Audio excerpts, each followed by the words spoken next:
pasca insiden pemalakan yang menyebabkan seorang sopir truk meninggal dunia di Simpang Macan Lindungan, Palembang. Wali Kota Palembang Ratu Dewa telah meminta Satpol PP untuk berkoordinasi dengan Polrestabes Palembang melakukan sweeping terhadap anak pang dan anak jalanan di setiap persimpangan.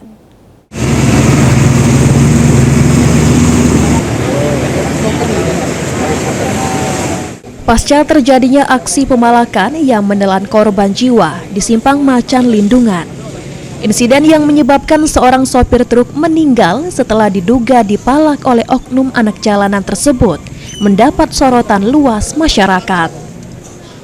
Menanggapi hal ini, Wali Kota Palembang Ratu Dewa bereaksi cepat dengan menginstruksikan Satpol PP Kota Palembang untuk bertindak tegas bekerja sama dengan Polrestabes Palembang dengan melakukan sweeping di seluruh lampu merah terhadap anak jalanan yang sering meminta uang secara paksa di persimpangan jalan.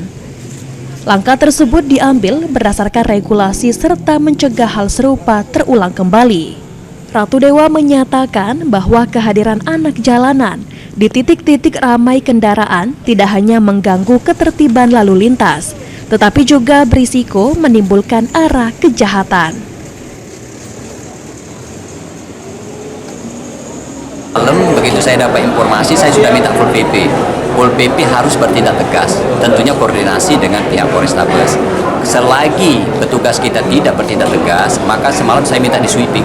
Seluruh yang ada di lampu merah, yang namanya napang dan juga para penjual, pengamen dan lainnya di lampu merah tidak diperkenankan. Karena itu diatur oleh regulasi. Kadang kita ini mandul dari sisi implementasi. Maka semalam saya sudah perintahkan Pol PP di sweeping di seluruh tempat, di lampu merah, jangan sampai saya tidak mau terjadi lagi demikian.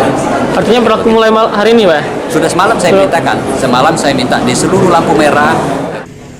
Sejumlah personil gabungan dijadwalkan akan diterjunkan ke lapangan untuk menjamin keamanan pengguna jalan, terutama di kawasan yang dianggap rawan seperti Simpang Macan Lindungan, Simpang Patal Pusri, dan beberapa persimpangan utama lainnya.